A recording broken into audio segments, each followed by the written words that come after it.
Hello, everyone, and welcome to Rangers Review Special. Oh, how we love recording these. And today we're going to take an in-depth look into a Rangers backroom staff member that I'm sure that many of us don't know too much about, but he's been in the building for a little over a month now, part of now Barry Ferguson's backroom team at Rangers. That is Issame Charai, and it brings me great joy to say that I'm joined by two guys who had him on their hugely popular podcast covering Moroccan and Arabic players. And La Vestiaire is the podcast, and Issam and Oussana joins us from that. Issam, first of all, how are you? Hello, Derek. I'm good. Thank you for having us, and it's a great pleasure to be here with you to talk football, and especially talk about one of our few coaches we have in Europe, Issame Charai. But yeah, thank you. Yep, and Oussama also comes on to join us to speak about Issam. How are we doing, Oussama? Good to have you on. Hello, Derek. Thank you for the invitation. It is really very with great pleasure that you are here, and also like talking about our one of our Moroccan experts like in this domain. Yes, excellent. So as I touched on, he did join Rangers at the end of January. It was part of Philippe Clement's backroom team, but he was dismissed a couple of weeks ago now, the manager, to be replaced, as I said, with Barry Ferguson. But Issam has stayed at the club whilst the other coaches alongside Philippe Clement have departed. Now, you guys had him on your podcast, a very lengthy podcast with Issame Charai. Issam, what sort of guy is he? What sort of coach is he? I mean, I can only speak about his tactical view and his tactical style of play that he put actually in the AFCON under 23 with the Moroccan national team that we actually won at home. I think it was 2 years ago. We actually didn't know a lot about him before he came and joined the national team, to be honest. But the work he put actually in that AFCON with the good players actually was really, really good. His game model was very clear with the three at the back, with the two pivots, with the 2.5 space, the two wide players, the striker. I mean, it was really clear for everyone to see. And he actually implemented that in a very short time. Actually, when he came, he didn't have a lot of time to build his team, but he actually managed to do it. And after that, we saw that the team played well, and we won the championship. So that was the very important thing to do. And by winning the AFCON under 23, we qualified to the Olympics. And we also, what was the outcome of the Olympics for the Moroccan team? We came at third. So yeah, he put really a good work. Even if he didn't continue because he wasn't the coach, the Moroccan coach in the Olympics, but he established a good base for the coach that came right after him. Oussama, he's coached in Saudi Arabia, Morocco, and Belgium. Were you surprised at his move to go to Rangers? Very surprised indeed. Yeah. It wasn't like we were expecting him like to maybe coach one of our like Moroccan clubs in La Botola, so the first division of the Moroccan championship. And we were surprised afterwards that he took this move to Rangers. But I think that it's a very, very good opportunity. Like Rangers, it's one of the it's a famous club. Like a club that could also where he could have more experience and something that he could learn more and come again to maybe the Moroccan league and put his work on it as well. Interesting. And Issam, of course, like you quite rightly said, his Morocco under-23s team were fantastic, winning that African Cup of Nations. What was so good about that team that he took to success in that tournament? I mean, you had the quality of the players like Bilal El Khanous, Saibari, Richardson, Charai, also. I think it was Zuzi who was playing in the double pivot with Richardson. But we had the quality of the players, but we needed the game plan. We needed the game Mm, model that will be put to implement great football, attacking football, especially because he is an attacking coach. He's not a defensive coach. So yeah, I think what he put with the, like I said earlier, with the three at the back, with the two pivots, and like we say, the 3-6-1 or the 3-2-2-3 was very, very good to watch because it's a positional play. It's like we see in attacking football systems today. Guardiola, for example, do the same thing. Arteta do the same thing with Arsenal. Luis Enrique with PSG. So you can see a lot of coaches today implement the same kind of football, and he actually managed to do that with the national team, and we saw that we were able to dominate the games, all the games. We had possession all the time. We had players, like I said, in certain areas, in certain positions, and it was easy for us to have the ball to create opportunities, but not only attack but also defend. Because the mm, most important thing in possession play is to be able to counter press, and that will allow me to go to the match, your match actually, Rangers against Fenerbahce, because I was really, really impressed with that match. And yeah, that actually reminded me of how our team played in the Afghan. I'm sorry to say that, oh, but for me, that was the same game model I saw with the Moroccan national team in Afghan under 23 with Coach Issam, with the three at the back, with like I said, the box four you have in the midfield, yeah. the two pivots, two in the pockets, and the two wide players. I believe it was Raskin for you, Raskin, and I remember the name of the other pivot you had. Diamandi or Connor Barron, perhaps Connor No, Barron or Diamandi. there was Cherny, Diomandi, and Raskin, and I don't remember the name of the. Connor Barron, a young Scottish lad, Yes, number 8. Yeah, exactly. So that was really impressive to see how you guys dominated the game, especially in the first half, because the second half was more about transitions. But yeah, it was clear that that was the same game model we saw in the AFCON. For me, I'm not saying that it's not Coach Barry's the game plan, but for me, it was really the same thing. His game model was clear in that match, especially because I didn't see it in the other match. We actually watch Rangers games because we have one footballer, one Moroccan yeah, footballer, yeah. who Hamza. also was impressive. Yeah, but Man. uh, but Also, that actually that, Fenerbahce also like has two other Moroccans. So when there are Yes. like Moroccan players, we tend like to watch this game. And this game was special because it was like Moroccans against other Moroccans. Yeah, yeah, very interesting.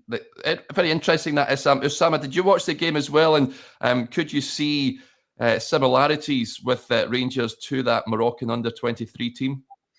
Yeah, it was like, for example, I remember that it was pretty the same like when we were, I think, in the quarterfinals, maybe. I don't remember if it is against Mali or Ghana, but Mhm.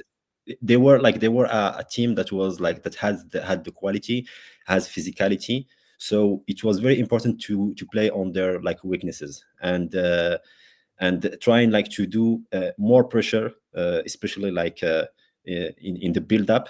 It was like also a key to really disturb the team. One of the main principles of Coach Shai that told us is it that when you start the game, it is very important to show the other team that you are coming here like to win, and it is by putting like a lot of pressure, especially in the first minutes, so that you will destabilize also the other team.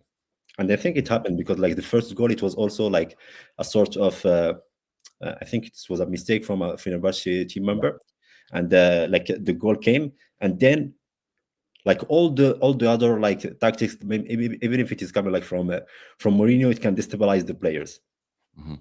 Yes, and interesting. and And it, yep. the counter press was really impressive because Mm, that first goal of Dessers, you can see the counter press there. They lose the ball and then they recover it and they go direct vertically to try to score, and that was really good to see him. To be honest.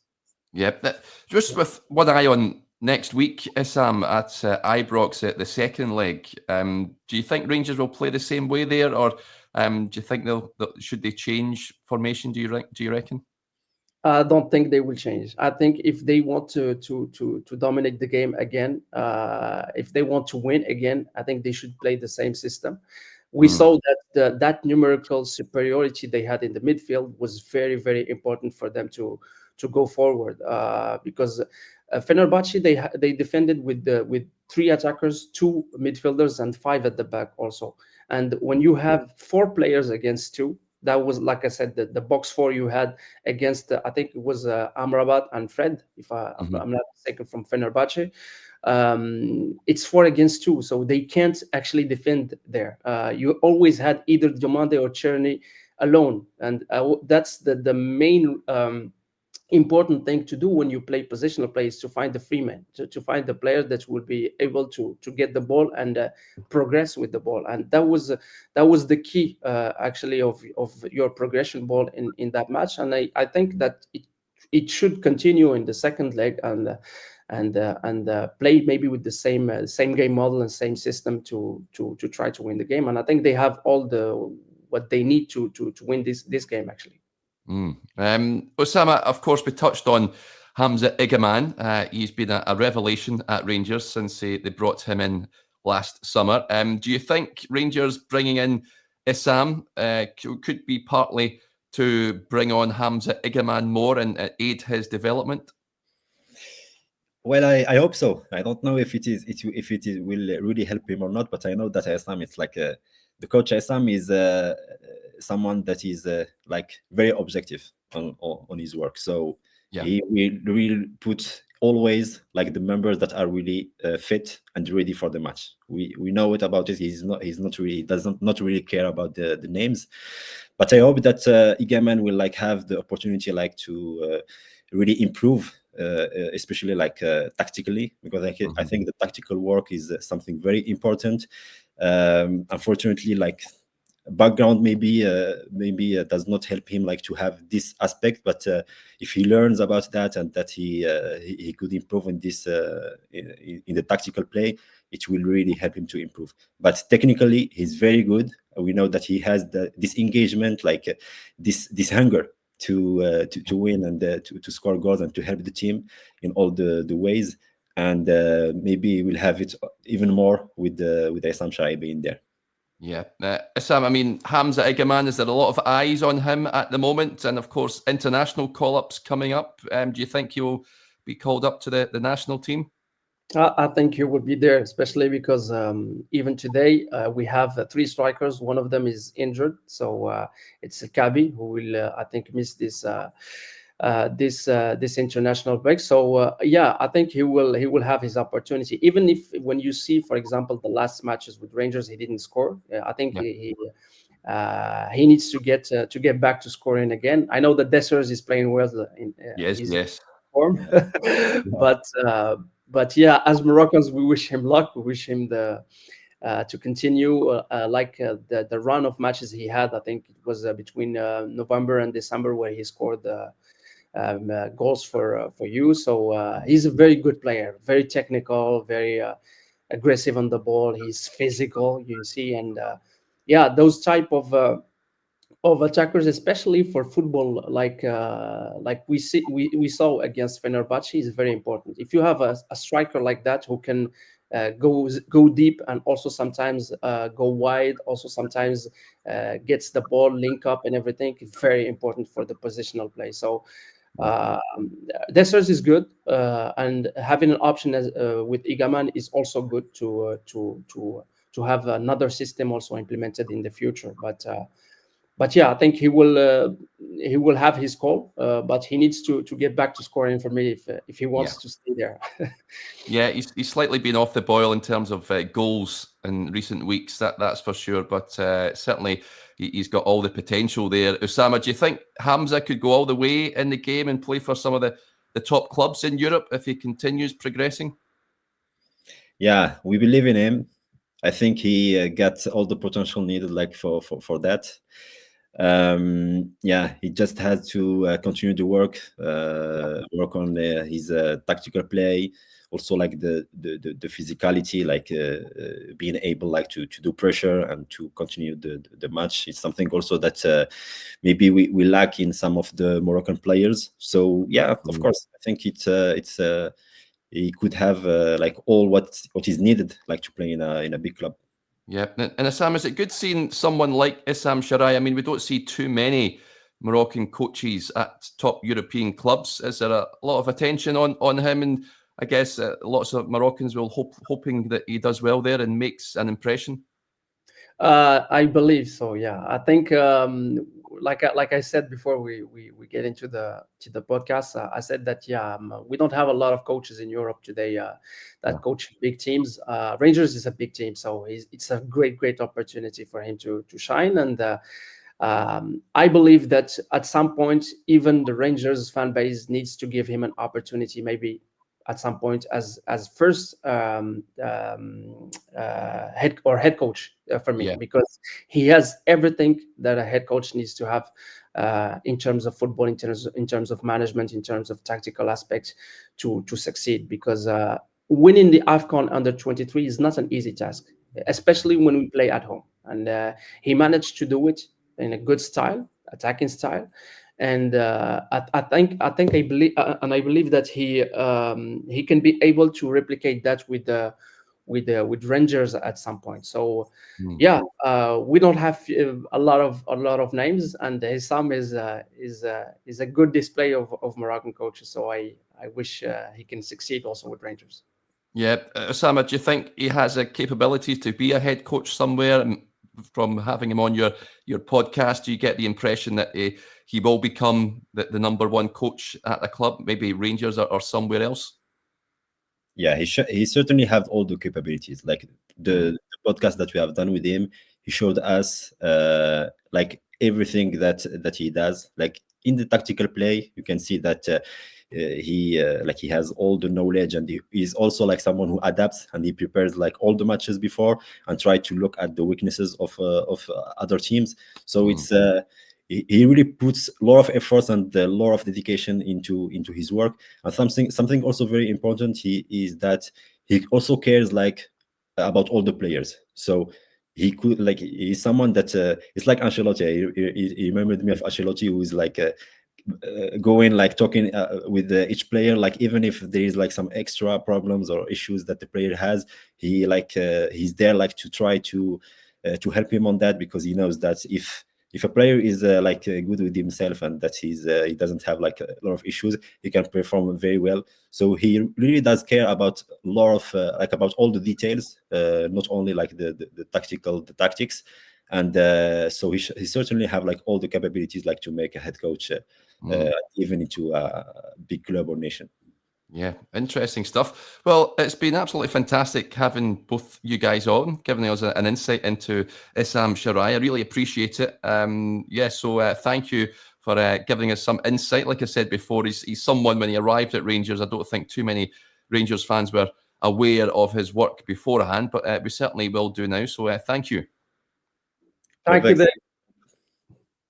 There you go, folks. Hopefully you enjoyed that. A bit of insight into Issame Charai. And it looks like he certainly knows his tactics, that's for sure. And it looks like he had a bit of a starring role in that win recently against Fenerbahce. Let's hope for a repeat performance and victory on Thursday night. But a big thank you to Isam and Oussana. Hopefully you enjoyed that, and we'll speak to you later on. Bye for now.